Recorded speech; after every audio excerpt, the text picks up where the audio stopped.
welcome to this episode of the Fit for Real Life Diaries. My name is Kate Galliette, and I show you how to make your body, your workouts, and your life unbreakable. Let's get to today's topic. I'm going to be showing you how to take things you probably already have around your house and make them work as fitness equipment. In addition, I'm going to give you a few tips about what's worth investing in when you're ready to buy some actual home gym equipment, but you don't have to do that. So let's dive in. Now, why wouldn't we want to just go work out at a gym? Well, gyms are great. I love them. I've worked out in probably thousands of gyms over the last 20 plus years, but they come with downsides. Number one, they cost money. And that might be a worthy investment for you, but you have to factor that into your budget, right? And gyms aren't cheap usually. Number two, they have hours and there's travel time to get to and from. So you have to factor that in. That makes it a little more rigid about when you can go and how long it's going to take. Number three, they may be busy sometimes, so you may not be able to get to the equipment that you want to use for your workout, and you might run into like Mike, your buddy, who just wants to chit-chat a whole bunch, and you have to either acquiesce or politely decline and hope he doesn't, think you're rude for wanting to go get your workout in. In addition, they can close at any time for any world event that warrants closing a gym. All of these things can make it so that a gym membership, while great, has some fragility built into it. If you know Nassim Taleb's anti-fragile concept, it just means like anti-fragile is things that can work no matter what happens. If you are beholden to a gym for all of your workouts, you're in trouble if any of those factors get influenced in a negative way. So I think it's really valuable to know that you can work out at home and to have just a few pieces of equipment that can help you do that. Let's get into those now. So first, you probably have some canned goods. Maybe not. I didn't have canned goods until I had a pantry. So hang tight if you don't have canned goods. But you probably do. If you have a home with a pantry, it's got some canned goods in it, like some lovely olives. You can take canned goods, and if you're working on rehab exercises for like rotator cuffs or, overall shoulder health, these are great. But you can also take a bunch of them and put them into a reusable shopping bag. And then you have a couple options from there. You can just take the shopping bag as is and hold the handles and use it for lifting or carries or things like that. You can also turn it into a grip exercise by holding the bottom of the handles, and now your hand has to work a little bit harder, which is great for strengthening the hand and the forearm. In addition, once you've filled everything up, you can tie your grocery bag, and then it becomes a bit like a sandbag, like kind of a squishy, wobbly sandbag. It's kind of this messy stuff that you have to hold. Not messy as in the cans are opening. I mean like it's going everywhere. It's not sturdy and steady like a kettlebell that kind of stays in one position. All the weight stays right here. This is going to be wobbly and flopping around. And that can be really beneficial. You might think, well, that sounds annoying. Well, I hate to break it to you, but workouts, part of the point of them is that they are uncomfortable and sometimes annoying. That's how you get fitter and stronger, both physically and mentally and emotionally. So, canned goods inside a reusable bag. In addition, a bunch of books inside a reusable bag can work as well. And of course, the stimulus is going to be a little bit different. With canned goods, you're probably going to be either holding the whole thing or holding the handles as I showed you. With books, you can put them in, and granted, books aren't quite as heavy. We'll talk about what to do about that in just a sec. But you can put them in and then hold all the books like this. And that way you're going to get more of a bicep workout. Again, you're going to get some grip strength, but in a different way. You can use them to press and move your arms, and then, of course, hold them while you do lower body and torso exercises. Now, real quick, though, before we go on to the next one, neither of these are that heavy. And this is where I think a lot of folks I meet get hung up. They're like, well, but they're not heavy. So, like, what am I supposed to do? Because the weight workout is 6 to 8 reps, and I'm supposed to be feeling fatigued in 6 to 8 reps. I know. But we have to adapt. We have to be willing to adapt. So for years, I did not have a gym, and so I had to make things like this work. So if I were in a gym with barbells and dumbbells, I would be lifting in more of the 3 to 5 rep range or 5 to 8 rep range, something like that, and feeling the burn of that in my muscles, feeling my muscles respond the way I want them to. But if I was at home, I would just switch everything to higher repetitions so that you're doing more work, which then fatigues the muscle, or more time under tension, which means instead of doing maybe shoulder presses like this, I might do like a shoulder press, hold it, and then down and right back up and hold it. That's time under tension.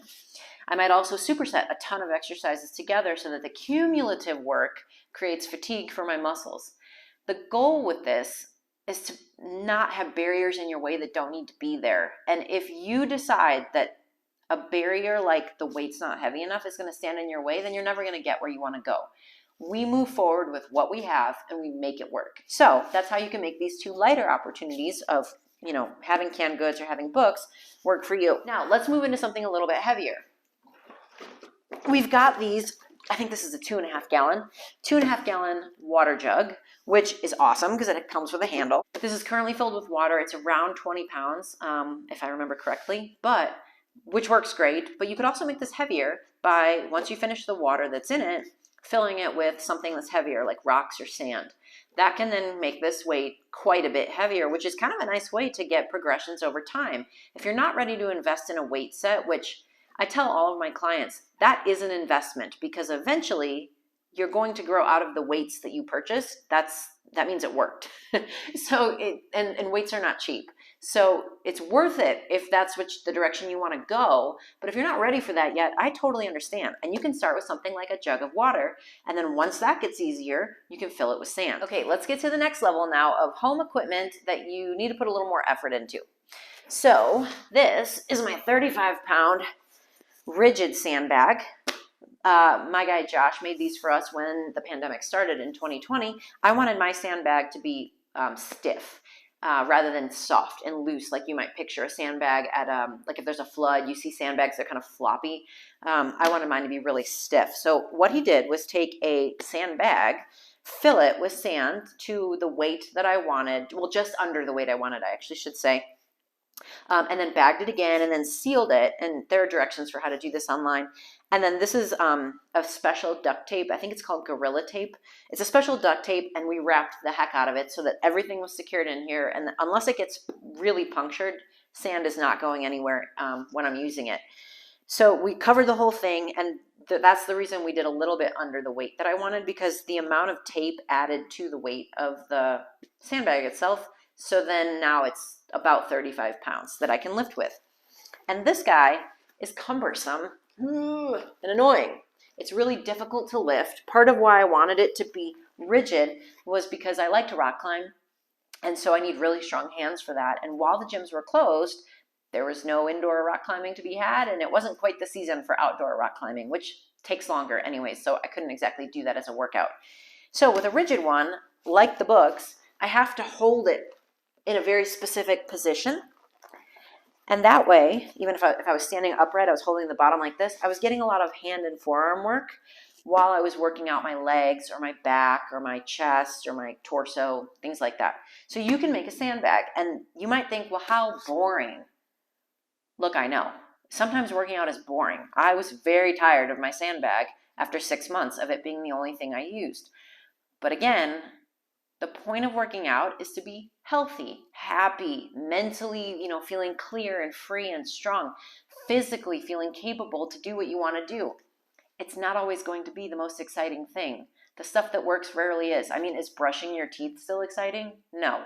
So get a sandbag. If you're not ready to make the big jump, the equipment needed for this, the sand and whatnot, it was so cheap relative to buying a weight set that I highly recommend making yourself either a rigid or a loose sandbag. And to make a loose sandbag, you just wouldn't fill it all the way so that it can kind of be floppy and roll around in your hands as you're holding it.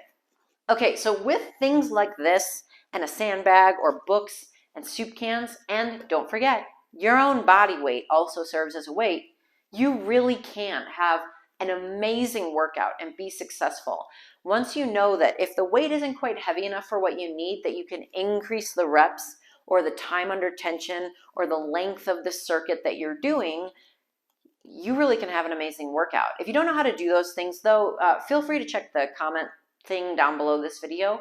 I'll have information about a new program I'm leading where I'm actually teaching you how to work out while I actually help you work out and help you get results so that you can know how to do this on your own in the future. Now, let's get into equipment. When it comes to buying actual exercise equipment, I think the first and easiest investment is in a set of resistance bands. These are extraordinarily affordable on Amazon and in your local store. They will always come with handles, or they should. Don't buy them if they don't. They should come with handles. They should come with a door stopper. This is so that you can put it on the other side of a door, close the door, and then you can securely do things like chest presses or rows or anything where you have to pull on the band, and it'll stay secure. They should also come with ankle straps as well. So if you wanted to do lower body work with the band, you could do that as well. This is a fantastic investment. And a lot of people say, well, how strong can you get with a resistance band? Again, I'll say it again. You need to work with what you have. If you don't have the space or money to invest $100 on a kettlebell or a couple hundred on a few kettlebells, why wouldn't you buy a resistance band? Don't hamstring yourself because you're like, well, it's not that great. It is great because it's what you can get. And these bands often come with many in the, an easy all the way up to a hard band in the set. People forget that once the red band is easy, for example, you can take the red band plus another band and then attach them all on, and it adds the resistance even more. So bands are a great starting point. I really like them a lot for someone just starting to build their home gym. Once you're ready to progress from there, it's time to start looking at equipment like weights. As I said earlier, weights are an investment because there's no way to get around the fact that they cost way more money than bands or home stuff. But if you know you're going to be lifting and you're like, this is a worthy investment for my health and well-being, then you want to make a good choice. A power block is a set of weights where it'll come with a middle point. This is like an ancient one that my client donated to my gym when I opened my gym in Illinois, and God love her, she let me keep it. It has a middle section. They look better than this today. That is very light. And then you put it inside a weight, and then you take a clip usually, and then you put it through like that, and then you hold the weight like that. And there are a bunch of weights that you then set inside it, like nesting dolls that you set inside each other and then move this down. It's a great way to get lots of weight in a small setting. You don't need 50 dumbbells. You got 2 dumbbells and that's it. These are a big investment though up front because you're getting all the weights. They're usually $300 and up. But again, you need to decide what the investment is that's worth it. I'm grateful that I have these. And I probably, if I had a small space, would pick this over sets of weights simply for saving space. Next, we have kettlebells, dumbbells, and barbells. I think barbells are probably the biggest investment, and we won't even worry about that today. But kettlebells and dumbbells, you buy them either as singles or as sets, and they are wonderful for what they can do for you. But you have to make the right choice about what weight is going to work for you. The biggest mistake I see people make is picking weights that are going to be way too light, way too quickly. They'll start with maybe 10s or 15s or 20s. And those might be hard today when you first start, but they are definitely not going to be hard within 2 months of doing consistent strength training. Okay, so what do you do then? Well, you have to decide, do I want something that is definitely going to be doable for me to work with now? Or do I want something that's going to stretch me a little bit in the beginning, but I'll grow into it as time goes on?